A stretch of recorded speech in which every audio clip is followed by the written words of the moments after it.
También agradecemos a nuestros auspiciadores empresariales, Dixa Kinklong, Doppelmayr, Nibol Volvo, Hansa Volkswagen Buses, Orion, Marco Polo, Uber, Clever Devices, Giro, LG CNS, Grupo ETRA y Sistema BEA.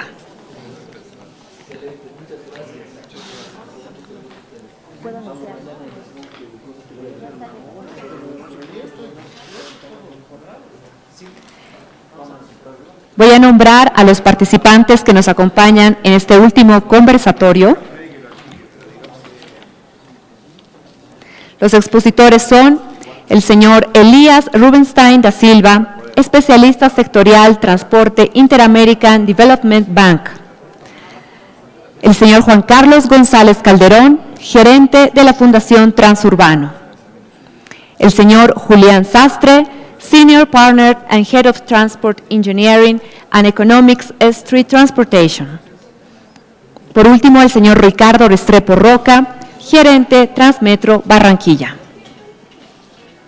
Tenemos como moderador al señor Freddy Cocho, gerente del programa Aire Limpio Swiss Contact Bolivia.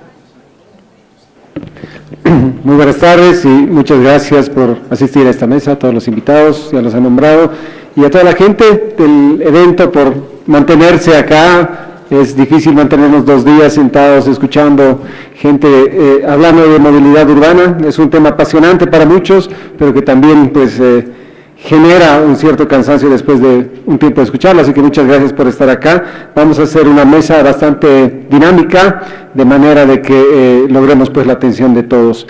El tema que nos trae a esta mesa es el financiamiento, tal vez uno de los temas más neurálgicos de la implementación de la movilidad urbana. Y vamos a referirnos puntualmente a lo que es el financiamiento de los sistemas de transporte masivo.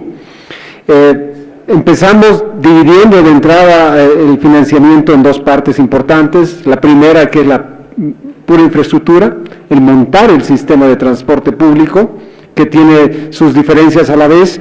En algunos casos, tal vez los menos en América Latina, 100% públicos, donde el Estado hace toda la inversión, y otros sistemas que han estado también por América Latina con una presencia importante, que son estas alianzas entre públicos y privados, donde el sector público es el que pone fundamentalmente la infraestructura dura, las vías, las paradas, el sistema, y es los transportistas o los nuevos transportistas y las nuevas empresas de transporte la que colocan el material rodante fundamentalmente, y en muchos casos también todo el personal y la operación del sistema.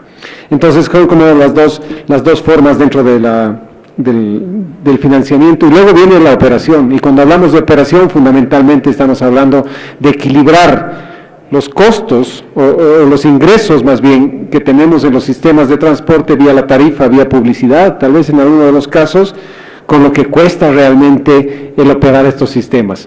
En todas las intervenciones anteriores, entre ayer y hoy día, se habló mucho de este tema, de la subvención, de cómo los gobiernos municipales y los gobiernos nacionales asumen también este elemento dentro de su política económica.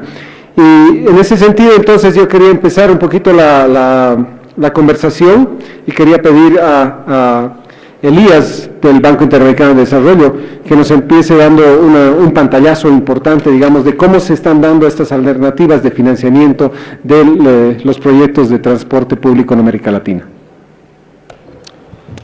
Bien, buenas tardes. Sí, son 2 temas diferentes. Un tema es la operación, otro tema es el financiamiento del proyecto inicial, de la infraestructura o de todos los costos de capital necesarios para la implementación inicial.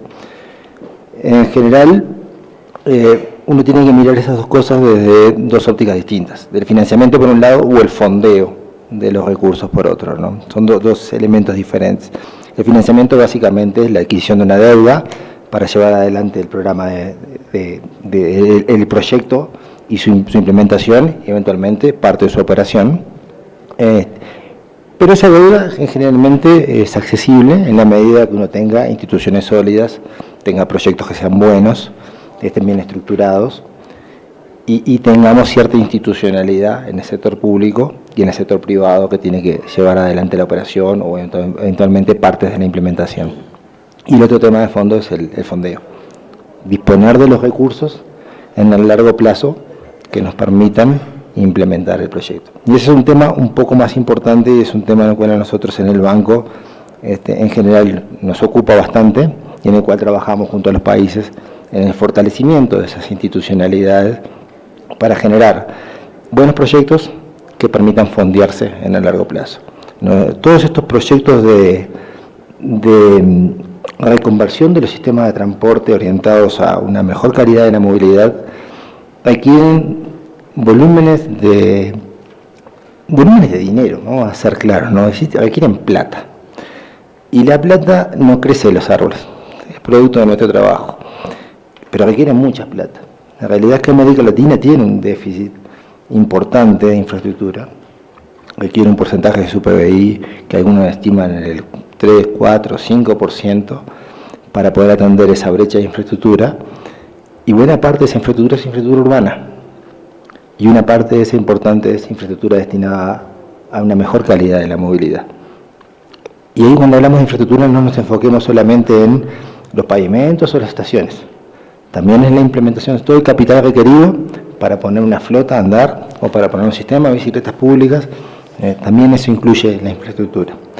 Entonces, para nosotros como banco, una parte clave de esto es pensar, entrar con el financiamiento, proveer de capacidades de financiamiento a instituciones públicas y privadas, pero sujeto a poder colaborar también en poder construir esas institucionalidades, esas garantías que nos permitan fondear en el largo plazo, ¿no? Todo el dinero que vamos a invertir en infraestructura no es dinero nuestro, es dinero de transferencia intertemporal, es dinero de nuestros hijos.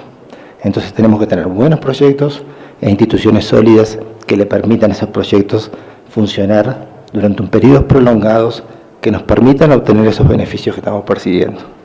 Y con eso creo que cierro un poco la primera mirada del tema de fondo y de financiamiento.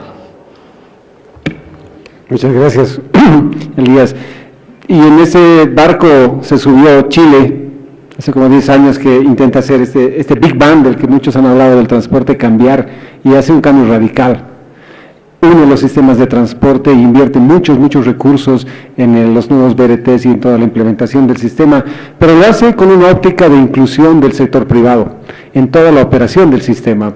Tal vez, si ahí nos puedes contar un poco, Juan Carlos, todo este proceso y el financiamiento, cómo se ha dado también de todo tanto de la infraestructura como del material rodante.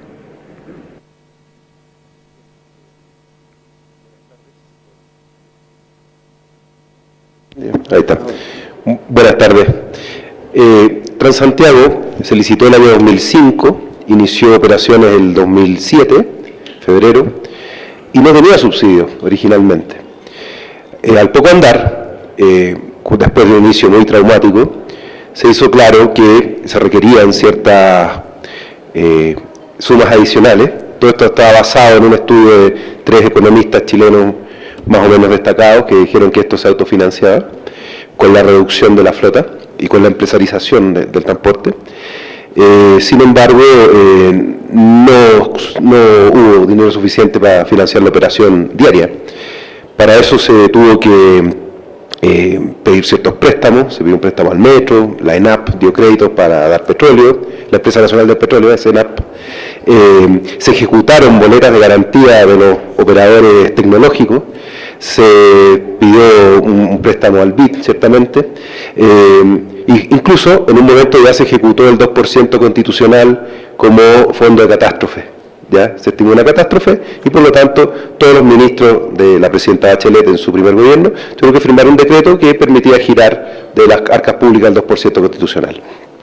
Finalmente, en el año 2009 se produce un armisticio político, porque ahí venían elecciones, en el cambio de gobierno, y el gobierno siguiente no quería tener este mismo problema de cómo financiar el sistema, y se produce la primera ley de subsidio, que tenía un esquema basado en que iba a ser decreciente, tenía una mitad de subsidio permanente, o sea, para todo el resto de la historia del país, y un porcentaje que era decreciente, que iba a ser sustituido por alzas sucesivas suaves de tarifa durante el periodo del sistema.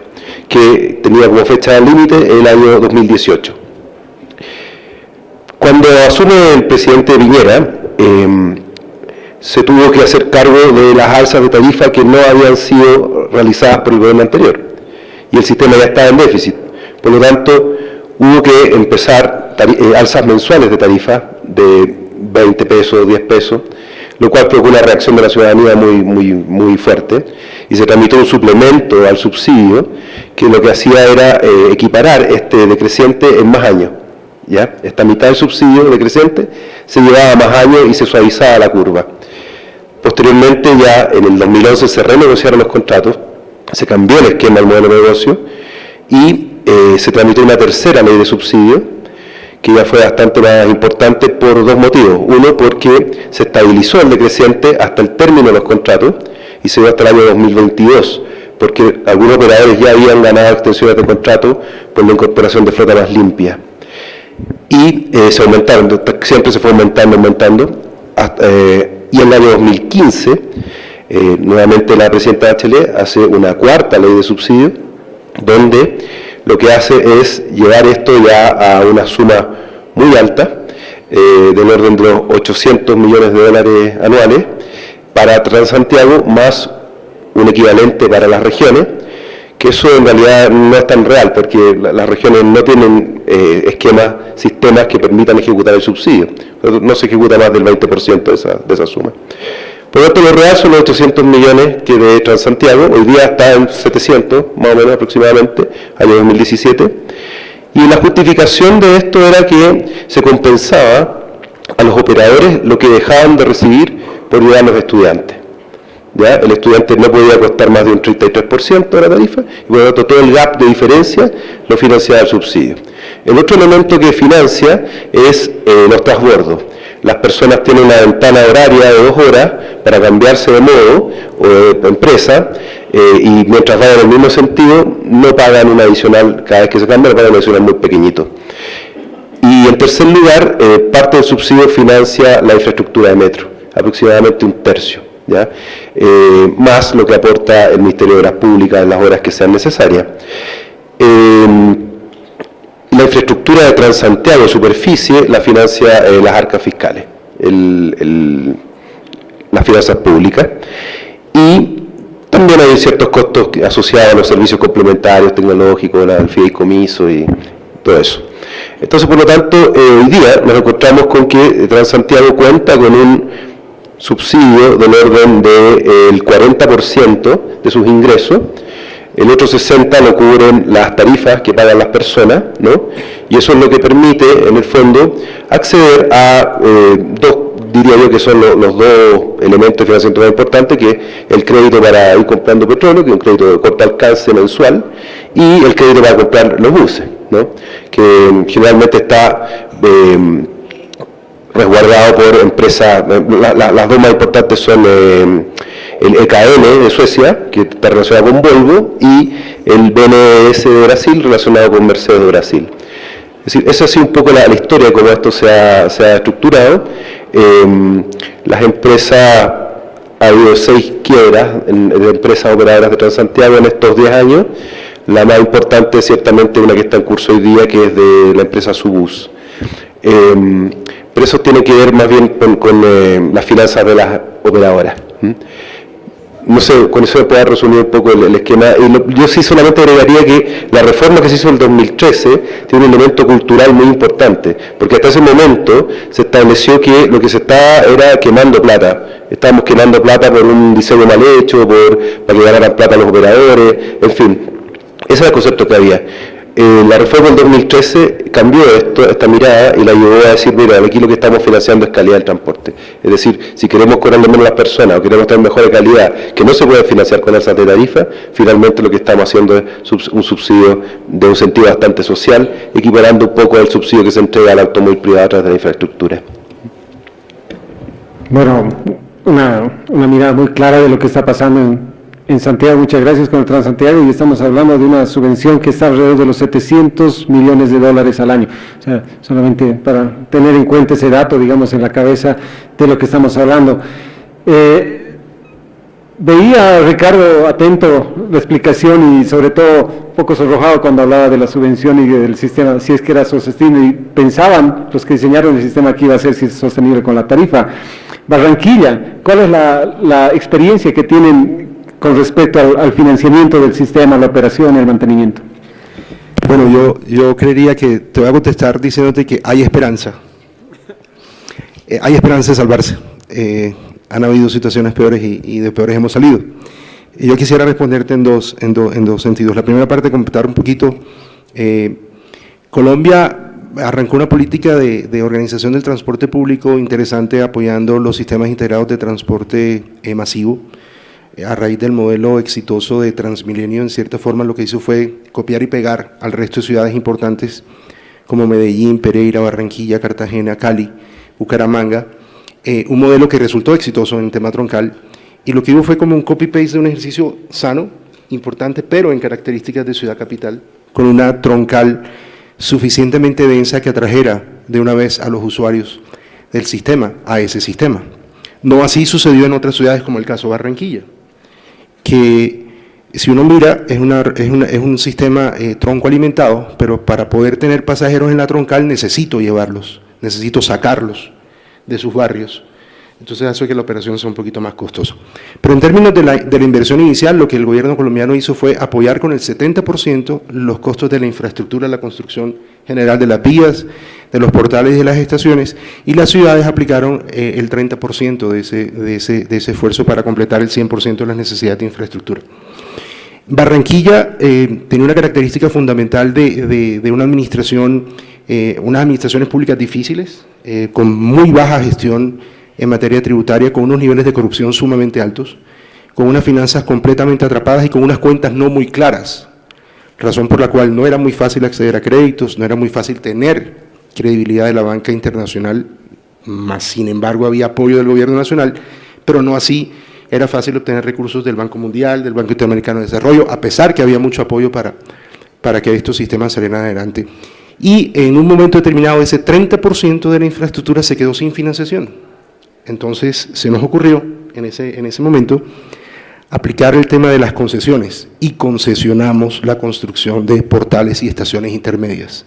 Y ríete porque eso es lo que, para poder contestar la pregunta, resulta que al operador, que es aquel que pone el conductor, el que coloca el vehículo, el que tiene que pagar el combustible, le llegaba lo que quedaba después de atender estas obligaciones que estaban anteriores, atado a que en el orden de prioridades de la distribución de tarifa estaba primero la chatarrización, estaba primero la infraestructura, estaba primero el recaudo y después estaban los recursos para el operador, que no empezó a recibir sino aproximadamente el 40% de lo que esperaba recibir, en un sistema que estuvo diseñado a mover desde el primer día alrededor de 300.000 usuarios, pero ni la infraestructura ni la cantidad de buses que se contrataron a través de procesos licitatorios daba la capacidad para esos 300.000 usuarios. Luego, hay que hablar con la claridad para poder encontrar soluciones. Por eso decía, hay esperanza. En la medida que reconozcamos que en efecto hubo errores de estructuración inicial, podemos ser capaces de encontrar las salidas a estos servicios que son sumamente buenos y que de verdad dan calidad de vida a los usuarios. Yo tengo también, bueno, más adelante de pronto me das chance y cuento un poquito cómo es la referencia de nuestro sistema para contextualizar un poquito y reafirmar por qué digo que a pesar de que hay en Colombia crisis en los sistemas masivos, sí hay forma de sacarlos adelante. Y lo primero es, como comentaba ayer, generar otra vez esos vínculos de confianza que tienen que existir entre los operadores, que son los transportistas privados, los que saben en dónde está la gente, los que saben cómo funciona una ciudad, los que saben en dónde están los usuarios, los que saben cuáles son las rutas importantes para sacar a esa gente de sus zonas, de sus orígenes, para llevarlos a sus destinos, y el gobierno que ayude con el tema de regulación y de control, que obviamente tiene que haber autoridad para hacerlo. Muchas gracias, Ricardo.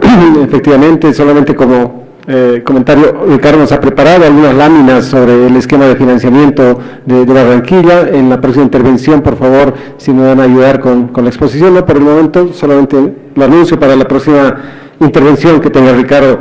Y son dos experiencias, en ambos casos se han tomado al sector privado como un socio estratégico de la implementación de este sistema.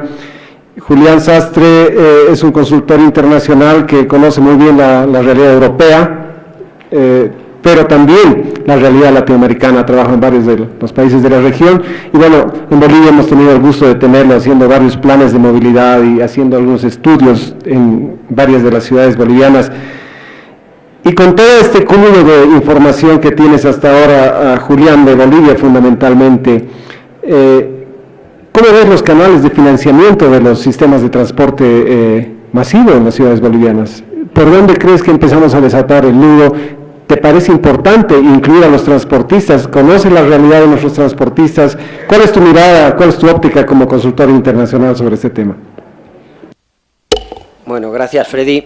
Yo, de todas formas, para que se entienda mejor el concepto, un poco en la línea de lo que hablaba Elías al principio, creo que hay que distinguir entre lo que es fondear o pagar, ¿no?, en definitiva, y financiar, ¿no? Financian las empresas, financian todos, pero pagar, siempre pagamos los mismos, que son los ciudadanos, ¿eh? Unas veces pagando por la tarifa y otras por los impuestos, porque hablamos muchas veces de, no, es que la administración lo ha puesto. No, lo ponemos los ciudadanos a través de los impuestos. Eso es un tema muy... Lo que hay que decidir es cuál es la mejor manera, o si puede ser a través de tarifa, que sería ideal, o si hay que hacerlo pues por un sistema mixto. Y eso es muy importante. Lo segundo es que las cuentas tienen que estar bien hechas. Lo digo porque no debemos de engañarnos. Y esto todo, como he vivido varios casos en Bolivia, ¿no?, igual que en todo el mundo, no es un caso aislado, es que las cuentas tienen que estar bien hechas. No nos debemos de engañar, porque si no nos llevamos sorpresas. Luego ya decidimos por política, por cuestiones quién debe pagar o quién no debe, o cómo se debe pagar, pero o cómo se debe financiar. Pero las cuentas tienen que estar bien hechas. Y la inversión, tanto la inversión como la explotación, la operación, porque la inversión es para una vez, la explotación es para toda la vida. Si te has equivocado en eso, mal asunto, ¿no? Y luego se ha hablado del tema del problema de aportaciones, de lo que supone subsidio, ¿no? Es que, claro, cuando se habla de subsidio, y esto es un problema que yo vivo mucho también en los casos que he participado en Bolivia, pero ocurre en todas partes, cuando se habla de subsidio, el problema es que toda la gente se cree que se está subsidiando a la empresa. Y ha habido alguien que lo ha dicho aquí en un momento, en realidad el subsidio es al pasajero. Es al pasajero. Tú no estás subsidiando a la empresa tiene que cubrir sus costes y tener un margen de explotación, porque si no, no existiría una empresa. Lo que sí es verdad es que entonces, si resulta que quieres que el estudiante solo pague el 33%, estás subsidiando en realidad al pasajero, y eso es política social, no pasa nada. Lo único que hay que hacer bien, como repito, las cuentas.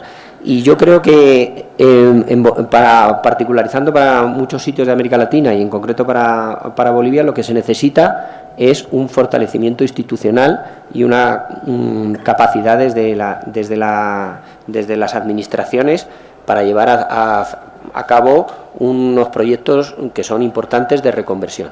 Y en el caso de los operadores hay que tratar de integrarlos, hay que hacer un esfuerzo y luego ya se verá si se integra algunos o todos o ninguno.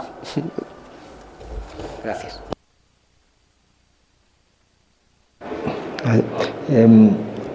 Muy breve, ¿no?, sobre algunos aspectos. Estamos hablando aquí de operación y subsidios. Yo creo que es interesante ver dos cosas. Uno, probablemente estemos penalizando a Transantiago porque estamos olvidando lo que eran las micros amarillas. No, claro. Sí. Creo que eso es indudable, ¿no? Estamos olvidando la realidad que tuvimos 800 millones de un agujero en el cual cayeron todos los santiaguinos y todos los que acompañamos también, pero la realidad es que atrás de eso hay una reconversión de la organización de la industria muy importante. Hay la solución de un problema social muy grave. Los trabajadores del transporte público en Santiago no tenían sus derechos jubilatorios consagrados, no tenían derechos a servicios de salud consagrados. O sea, los usuarios no tenían un seguro. O sea, la situación era un sistema de muy mala calidad. más allá del confort sobre el vehículo, ¿no? El servicio, y esas cosas tenemos que verlo. Entonces no debemos asustarnos con el subsidio. Sí hay una realidad, apuntando un poco a lo que decía Julián sobre las cuentas claras, es que los subsidios requieren que seamos muy prolijos, muy ordenados y sobre todo que seamos eficientes. Porque si tenemos soluciones que no son eficientes, no vamos a estar usando el subsidio en pro de ese beneficio que queremos lograr, y sí se va a convertir en una transferencia a los operadores. La realidad es que cuando tenemos sistemas con regulaciones pobres, el subsidio comienza a crecer, y es efectivamente, una parte sí es subsidio a los usuarios, a aquellos de menores ingresos o estudiantes, por política social, pero hay una parte que es un subsidio sobre la tarifa técnica, que en realidad representa una operación muchas veces no eficiente. Y ese es un tema importante, o sea, cuando vamos a meternos en un subsidio tenemos que tener una institucionalidad muy, pero muy fuerte. La reconversión de estos sistemas troncoalimentados, los BRT, lo permiten lograr estas institucionalidades, pero también tenemos que hacerlo con los otros sistemas, aquellos que no son integrados, porque muchas ciudades, la mayor parte de nuestras ciudades van a tener sistemas de transporte público que no van a tener sistemas troncoalimentados ni BRT, porque son ciudades pequeñas, que van a tener flotas a veces 100, 200 vehículos, o menos, 40 vehículos, y también van a requerir subsidios. Y esas chicas todavía van a requerir bastante más subsidios proporcionalmente que las ciudades grandes. Entonces tenemos que tener buena regulación, buena institucionalidad, buena accountability, tenemos que poder rendir cuentas de a dónde van esos subsidios. Sí. Bueno, una frase interesante que menciona Elías: no debemos tenerle miedo al subsidio. Yo también soy un convencido que no debemos tenerle miedo al subsidio, porque este es del subsidio del bueno, digamos, ¿no? Hablamos de los subsidios malos y de los subsidios buenos. Y Santiago tenía grandes problemas y sigue teniendo grandes problemas de calidad del aire, tiene problemas de congestión, la gente tardaba mucho, y son todas estas externalidades precisamente las que van en compensación de todo este subsidio del que estamos hablando. ¿Han hecho alguna medición ustedes para tener una idea de cuánto ha resuelto estos problemas o cómo ha beneficiado los nuevos proyectos la implementación del Transantiago para estas externalidades? Mira, para dar algunas magnitudes, en el año 2005 los episodios de alerta ambiental eran aproximadamente 1 cada 2 semanas, ¿ya? En el año 2017, ya terminado el invierno, que es cuando se producen las alertas en Santiago, solo hubo 1 en todo el invierno, ¿ya? Además, los buses Transantiago son a lo menos Euro 3, a lo menos. Circulan varios que son Euro 5 y un par Euro 6, y ahora se van a probar 2 buses eléctricos. En cuanto a la congestión, eso es difícil de medir, pero sí podemos decir que pasamos de tener aproximadamente 8.000 buses circulando a 9.000 buses, de los cuales, a 6.200 buses, de los cuales más o menos un 20%, 18% son taxibuses, ¿ya? Por lo cual se reduce el uso de la infraestructura por los buses. Los accidentes se redujeron bruscamente, o sea, los accidentes pasaron a ser del orden del 5% de lo que eran en el antiguo sistema, porque como competían los operadores, los micreros, por tomar los pasajeros, y eso se ordenó, y se le estableció un sueldo fijo al conductor, ya digamos no era de su interés el pelear por el pasajero, y ahí los accidentes se redujeron al orden de un 5% de lo que existía antiguamente, y hay una gran baja en la contaminación acústica también.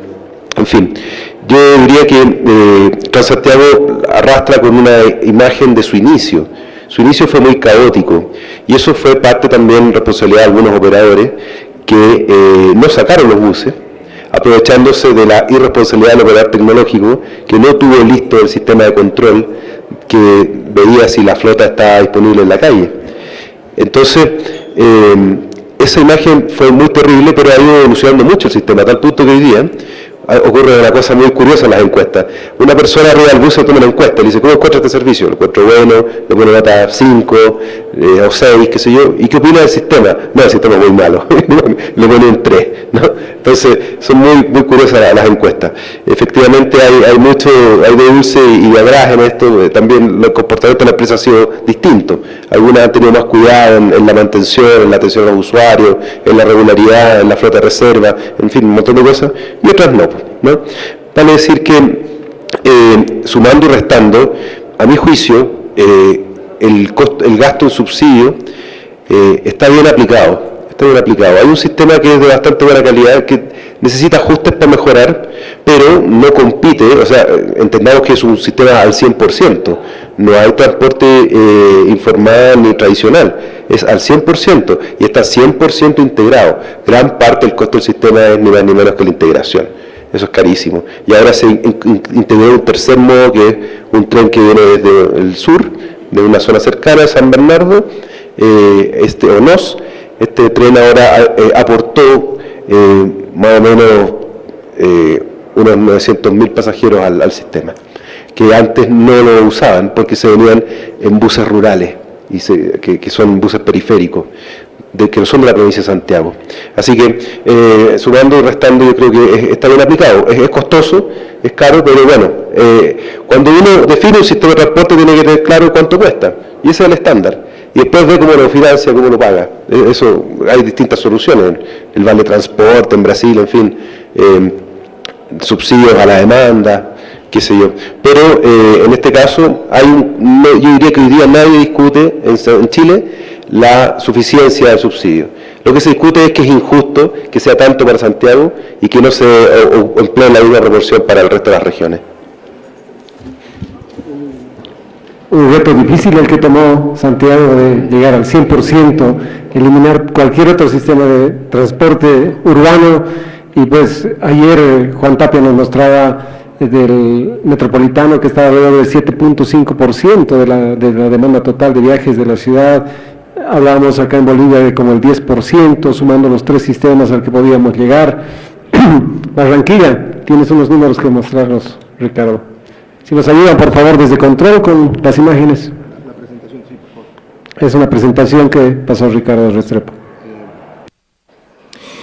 Bueno, voy a abusar del auditorio, pero creo que es importante contextualizar a ustedes un poquito cómo funciona el sistema. La tablet. ¿Ya lo tienes ahí? Sí, pero no. Ok, vale.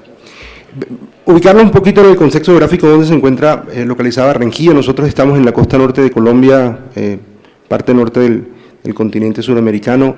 Barranquilla es el municipio núcleo de un área metropolitana que congrega 4 municipios más el distrito central de Barranquilla, aproximadamente 2.2 millones de habitantes. Transmetro, como sociedad, como ente gestor, se constituyó alrededor del año 2003. Inició la construcción, es decir, toda la infraestructura necesaria para el sistema hacia el año 2006, y la operación inicial del sistema, ya en operación comercial, arrancó en el año 2010, luego estamos cumpliendo 7 años, en julio cumplimos 7 años de operación del sistema. 284 vehículos en la flota contractual, una estación de retorno, estamos hablando de 3 rutas troncales, 3 rutas expresas, 24 rutas alimentadoras, 92 puntos de recarga, 2 operadores de la operación, 1 operador de recaudo, como se establece el modelo de los BRTs. Avancemos. Y este es el panorama a donde más o menos quería llegar en principio. ¿Cómo era la distribución de los recursos de la tarifa inicial? Arrancamos con 1.400 pesos de ese entonces, alrededor de 60 centavos de dólar aproximadamente en la época, el tiquete. Y aquí están cómo se repartía ese recurso.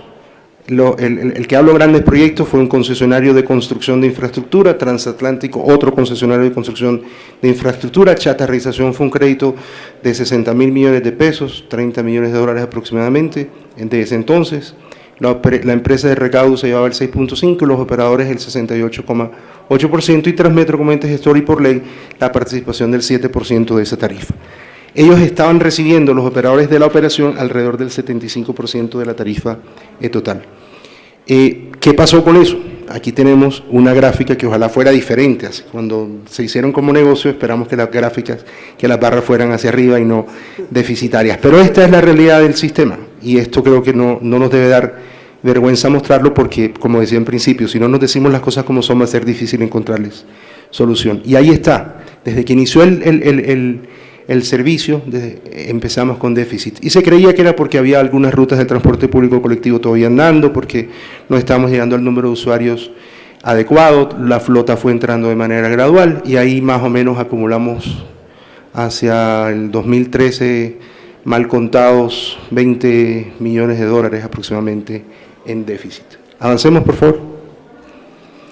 ¿Qué sucedió con esto? En cierta forma, los sistemas en Colombia entraron como en un proceso de crisis y la nación dijo hay que empezar a mandar oxígeno.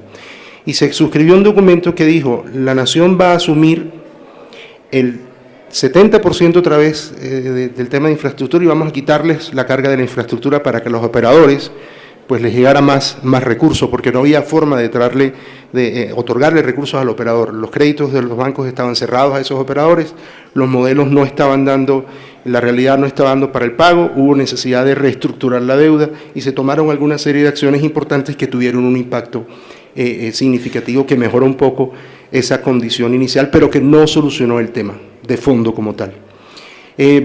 ¿Qué fue lo que sucedió? El distrito asumió el crédito de los costos de chatarrización, es decir, esos 60.000 millones de pesos, aproximadamente 150 pesos colombianos del valor del tiquete iban a respaldar ese crédito. Eso lo asumió el distrito de Barranquilla. La nación terminó pagando igualmente alrededor de 150.000, 180.000 millones de pesos de la tarifa que estaba de la infraestructura que quedó financiada, con estos concesionarios.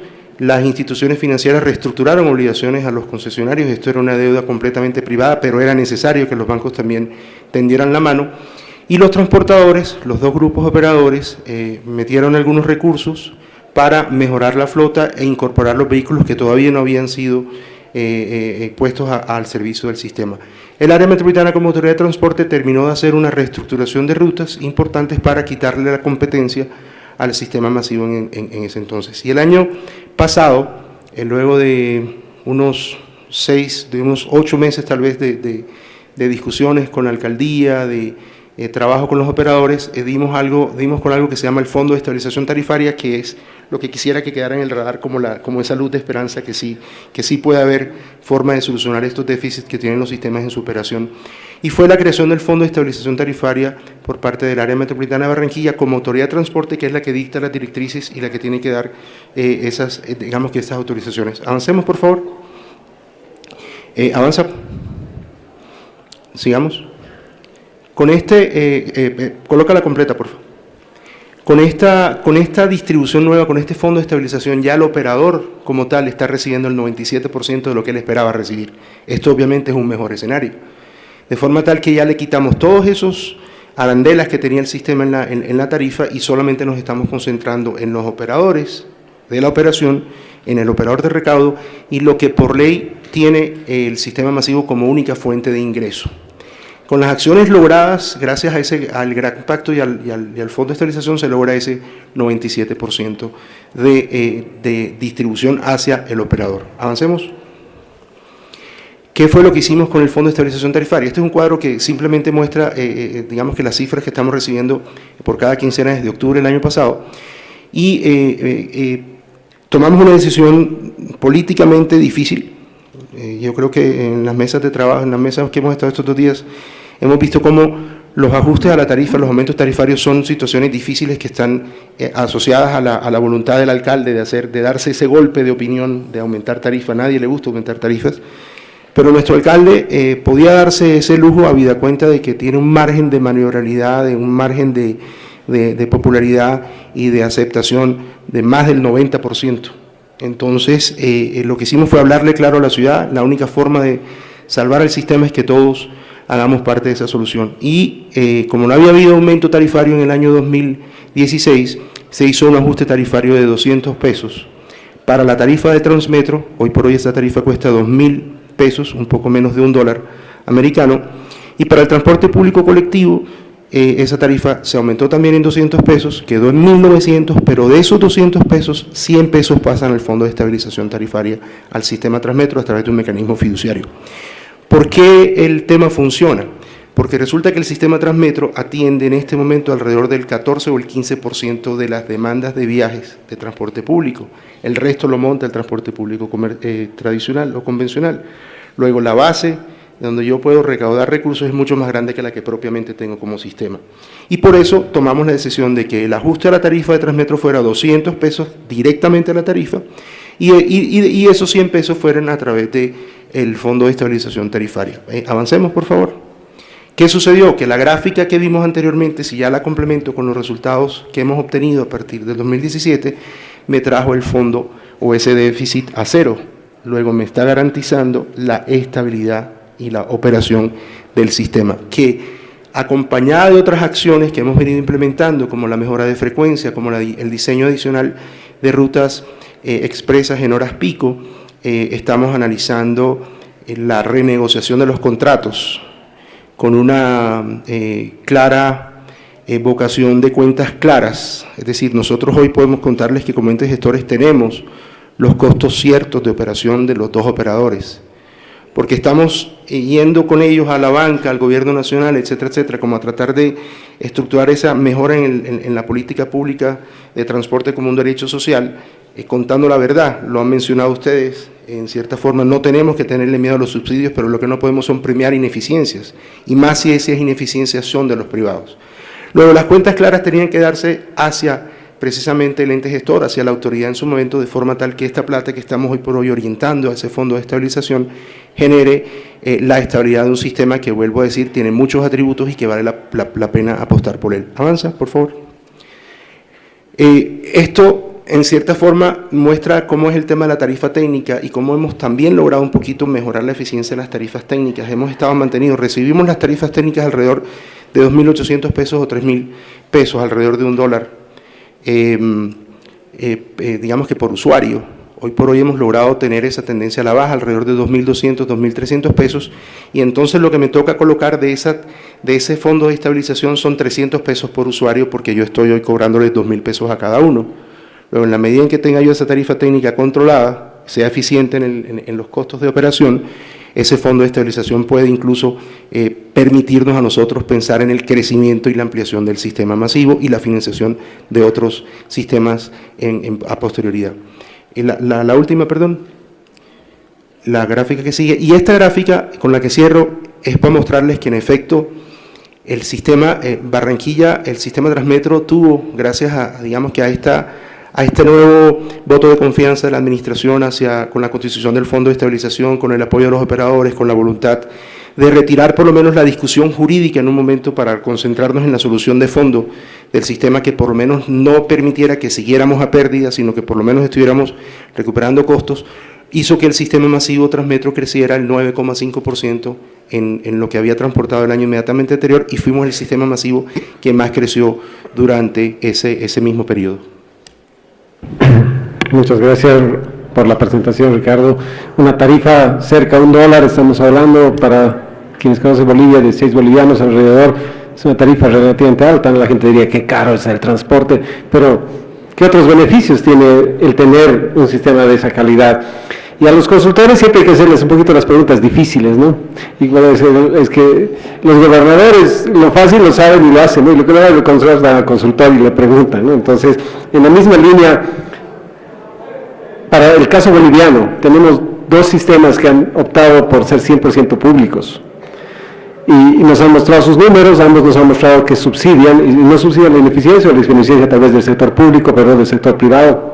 ¿Qué les dirías, qué les aconsejarías a otras ciudades? ¿Que apuesten por asociarlos a los transportistas o ir por sistemas 100% públicos? Bueno, yo quiero seguir trabajando en Bolivia mucho tiempo. Así que a ver cómo lo contesto, ¿no? Bueno, yo creo que por supuesto, la primera opción que hay que barajar es la de integrar a los operadores existentes, ¿no? Pero claro, todos tenemos que poner de nuestra parte, ¿no? y los operadores del transporte convencional tienen que reconvertirse, si no, no es posible. O sea, se tienen que reconvertir, tienen que convertirse en profesionales, pero de alto nivel, en empresarios. Esa es la manera de terminar dando el transporte público que se necesita en las ciudades, ¿no? Entonces, porque un poco ligado a todo esto que estamos comentando, porque claro, el producto que vamos a dar es diferente, o sea, que es mucho mejor. Eso sin duda, o sea, no va a ser mucho mejor, o sea, y además es necesario, es una cuestión de sostenibilidad. Tenemos que conseguir, en términos económicos, hay dos tipos de bienes, bueno, hay un tercero, pero no lo hablamos, pero uno se llama el bien normal y otro el bien inferior. El bien normal es el que cuanto más renta hay, más se usa, ¿no? Y el bien inferior es el que cuanto más renta hay, menos se usa. El problema del transporte público convencional es que se usa menos en cuanto tienes dinero. Te compras un carro, te compras un auto y te cambias. No, tenemos que cambiar esto. Yo siempre lo explico en términos españoles entre el cerdo ibérico y el cerdo blanco. En cuanto tienes dinero, solo comes cerdo ibérico, ¿no? Eso es un poco lo mismo. Tenemos que convertirlo y eso, pues, cuesta dinero y hay que hacerlo. Entonces yo, primera opción, intentar que de verdad que los operadores se incorporen. Que no, pues hay dos, que no, y de verdad hay que esforzarse en eso, ¿no? Y es ideal por una cuestión social, etcétera, y de cercanía, etcétera. Pero si no, hay dos soluciones más. Una es crear una empresa pública, y eso se ha hecho en muchos sitios. A lo mejor es provisional y luego hay que lanzarlo y reconvertirlo a un operador privado. Que haya operador privado no significa que no haya control público, porque es un servicio público, o sea, eso es otra cosa. Y la otra opción es licitar a operadores profesionales generales. También hay una tercera intermedia, que es que se creen empresas mixtas, de empresas profesionales con mucha experiencia y de empresarios locales. Hay varias fórmulas y hay que trabajar en ellas, ¿no? Y depende del sitio, pueden ser de aplicación una u otra. Lo que sí, así como hay opciones, creo que no hay otra opción que hacer un buen transporte público si es que queremos hacer sostenibles nuestras ciudades. Muchas gracias, Julián, y disculpa que tal vez te he puesto en una situación un poco incómoda, pero bueno, es parte del diálogo. Y el 2008 hicimos el primer Congreso de Transporte Público Urbano en la ciudad de Santa Cruz, en aquel entonces con apoyo también de la cooperación de los bancos multilaterales, y vino un montón de transportistas esperanzados un poco en ver qué es lo que podía pasar, y en aquel entonces ya hablábamos de que ellos tenían que empresarializarse, tenían que cambiar de alguna manera su visión de transportistas y ir formando estas empresas para formar parte de la solución. Y la pregunta que le hicieron en aquel momento a los bancos que estaban presentes era, bueno, pues ayúdenos a financiar los buses, ¿no? ¿Cómo los podemos financiar? Y la respuesta también en aquel entonces fue, nosotros somos bancos que prestamos a los países, ¿no? Nosotros hacemos créditos soberanos y, bueno, si quieres comprarte un bus, ahí hay otros bancos de segundo nivel a los que deberías ir. Pero esta figura ha ido cambiando, ha ido evolucionando, y tal vez para ir cerrando un poquito este conversatorio, nos puedes contar, Elías, cuáles son las opciones de que la banca multilateral pueda ser parte del financiamiento del material rodante hacia el sector privado. Sí, bien, el banco es un banco de desarrollo, no es un banco comercial. Nosotros financiamos proyectos que estén vinculados al desarrollo de nuestras comunidades, de nuestras sociedades, proyectos que sean buenos, que sean viables económicamente en términos sociales, ¿no? Que además tengan viabilidad financiera, obviamente, y dentro de eso colaboramos en todo lo posible, en todos los aspectos del proyecto que sean necesarios. El banco tiene dos ventanillas, tiene una ventanilla pública, ventanilla que trabaja con gobiernos, que trabaja con garantía soberana, pero también tenemos una ventanilla privada que se ha ido desarrollando, que también bajo esta lógica de los objetivos, de perseguir los objetivos del desarrollo, pero también trabajamos con el sector privado cuando el sector privado está involucrado en proyectos que tienden a la mejora de la calidad de vida de la población. O sea, tenemos los dos aspectos.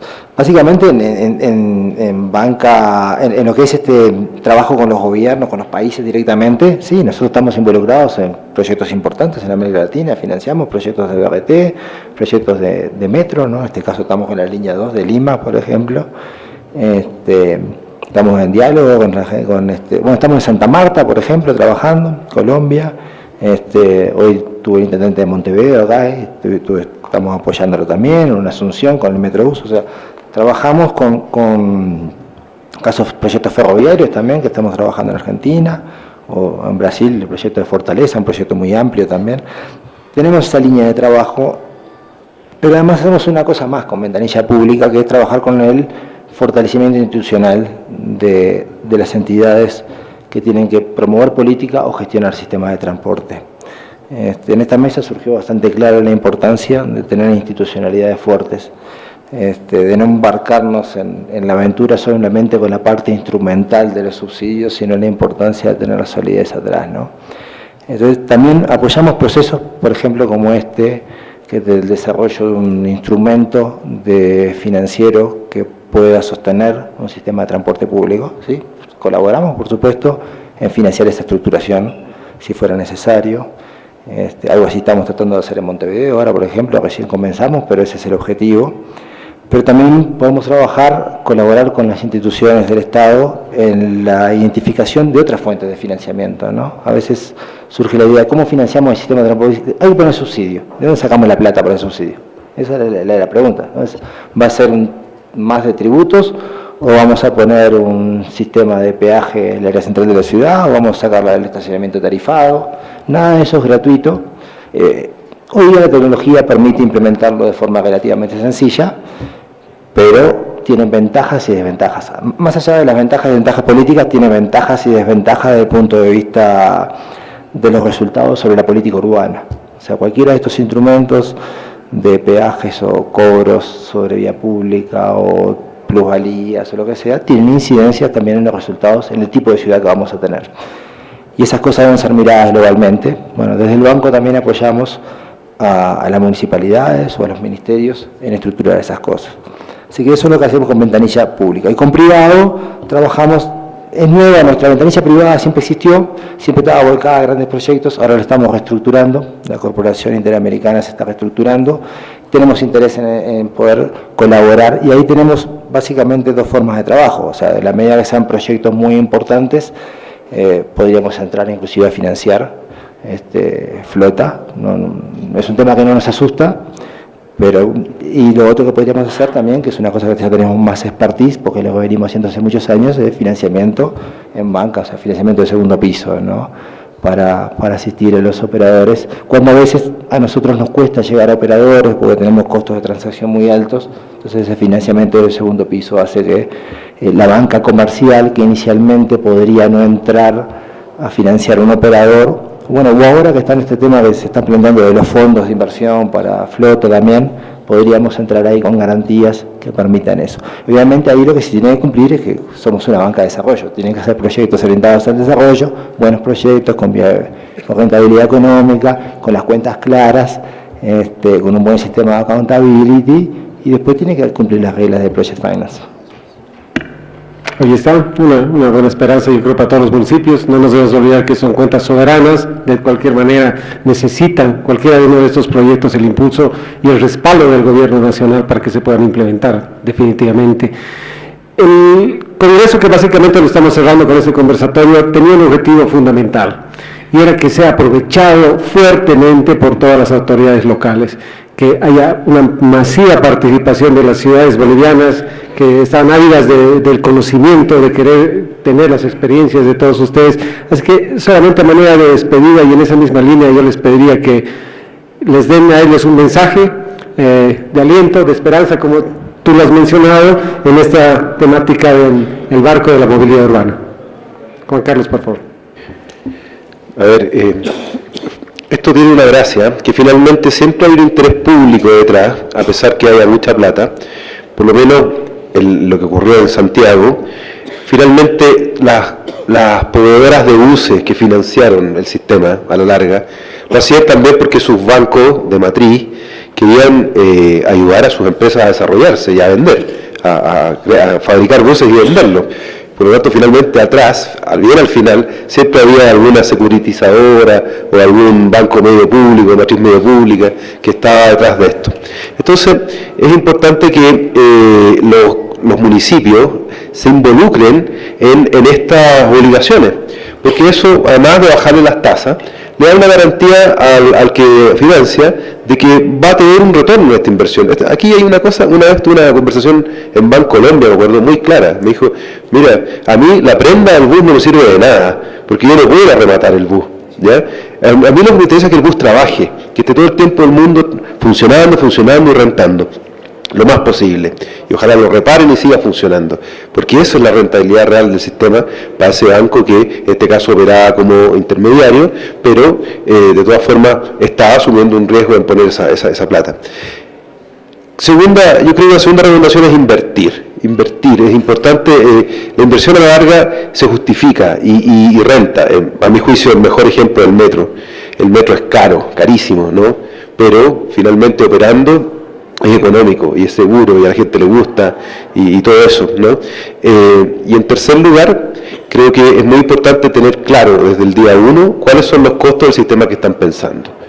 Porque si empiezan a aparecer los costos después, por ejemplo, en el caso de Santiago, lo que pasa con la evasión, hay un contrato con un particular o hay obligaciones tomadas con banco que de alguna forma hay que cumplirlas. Y esos equilibrios económicos, recuperarlos cuesta mucho.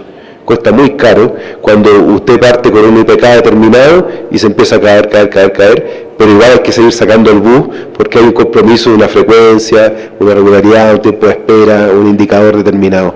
Yo creo que esas tres recomendaciones son las que yo daría a los alcaldes que quieren embarcarse en reformas de los sistemas de transporte. Bueno, yo creo que lo importante... ¿Funciona? Sí. Yo creo que lo importante es los proyectos de transporte no deben abordarse como proyectos solo de transporte. Lo que tenemos que pensar es que el urbanismo y la movilidad es un binomio inseparable. Entonces, tenemos que tener claro el modelo de ciudad que queremos y a partir de ahí hacer un modelo de transporte. Y el urbanismo debe tener en cuenta que la gente luego tiene que moverse y al contrario, cada vez que hagamos un proyecto de movilidad sea un proyecto de ciudad. Esto es una de las primeras recomendaciones. Y luego, la segunda cosa que quería comentar de animar, ¿no? Como decías tú, Freddy, es que en otras ciudades lo han hecho. Entonces, ¿por qué no aquí, ¿no? O ¿por qué no en otros sitios? O sea, yo creo que Pumacatari ha sido un elemento. Tenemos dos ciudades emblemáticas para mí en América Latina, como son, por ejemplo, Curitiba, que creó un modelo de ciudad antes en el que iba un modelo de transporte. Tenemos el caso de Medellín. Y luego tenemos pues Transmilenio, que en su momento fue un éxito, que todavía podría ahora mejorarse, pero fue un éxito y cambió radicalmente. Y si ellos pudieron hacerlo, ¿por qué no lo podemos hacer en el resto de los sitios?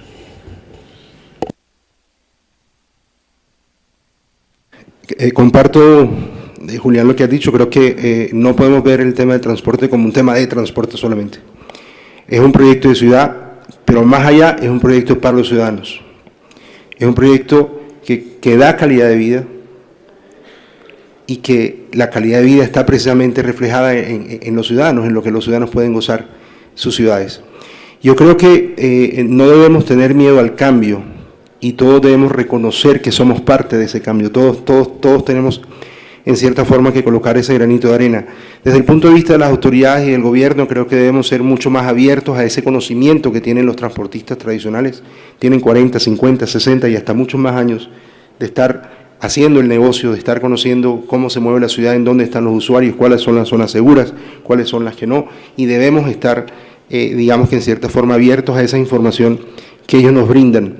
Yo sí haría la recomendación que son más los lazos que unen a las autoridades con los transportistas que los lazos que separan. Yo creo que no deberíamos estar enfrascados tanto en todas esas contingencias y coberturas jurídicas para hacer los covenants, para estar completamente cubiertos, pensando siempre que me vas a fallar y como me vas a fallar yo voy a estar cubierto. Creo que el principio fundamental y el logro de todo esto se llama confianza. Es la única forma en que creo que nosotros podemos sacar estos temas adelante, se llama empezar a recuperar esa confianza de cara a que la calidad de vida en las ciudades, la mejora en la transformación urbana se da precisamente de cara a la forma como nos estamos moviendo. Adoptamos modelos de urbanismo en donde en algún momento determinado decidimos sacar las escuelas, los hospitales y llevarlos a las periferias, y ahora estamos generando los trancones, la calidad de vida baja, porque tenemos que llevar a los niños temprano y se forman los trancones en las calles, la gente ya no sale a caminar porque el espacio tampoco existe para los peatones. Entonces creo que si basamos el eje de todas estas decisiones en los usuarios, en los ciudadanos del común, si le damos exactamente el mismo valor e importancia a todas aquellas personas y reconocemos que se mueven de una u otra forma y les damos ese valor fundamental, creo que podemos lograrlo. No le teman al cambio, témanle a que tengan que ser cambiados porque no fueron capaces de cambiar. Muchas gracias por la intervención al respecto. Elías, un cierre, un mensaje. Bueno, después de ese cierre, no sé si cabe algo. No, muy breve, a ver. Los recursos son finitos y en movilidad urbana sustentable no son solo ómnibus o tranvías o metros. La plata también se necesita para sistemas de ciclovía, inclusive para hacer veredas, para que las personas puedan caminar. Entonces yo destaco la mención de Julián de tener una mirada integral, ¿no? El otro tema es que la mejor forma de lograr no tener la necesidad de tener subsidios tan altos es que más gente utilice el transporte público. Y para que más gente utilice el transporte público tenemos que garantizar calidad, pero sobre todo tenemos que empezar a implementar otras medidas que restrinjan el uso del transporte vehicular particular. O sea, si no implementamos otras medidas que restrinjan, si a la vez que hacemos un sistema de transporte de calidad, estamos permitiendo que se construyan centros comerciales con una oferta de estacionamiento sobredimensionada, no vamos a estar haciendo nada por el transporte público y tampoco le vamos a dar esa rentabilidad financiera que necesita para sostenerse. Entonces, la coherencia de la política es clave. Si no, lo único que va a pasar es que vamos a tener que estar poniendo subsidios crecientes cada vez hasta que en un momento sea insostenible, quiebre y tengamos una tarifa más alta y nos quede un sistema de peor calidad.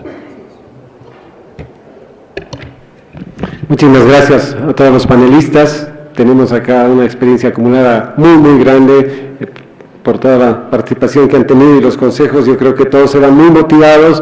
Hay un equipo grande acá en Bolivia que está trabajando en esta temática y sin miedo, intentando no tenerle miedo a los cambios, no tenerle miedo a hacer tal vez malas cosas, porque también haciéndose se aprende, y yo creo que este camino lo hemos aprendido los bolivianos, se ha dado un gran primer paso, y la muestra de que acá se hace un congreso de esta magnitud en Bolivia significa que Bolivia está por el camino correcto. Muchísimas gracias.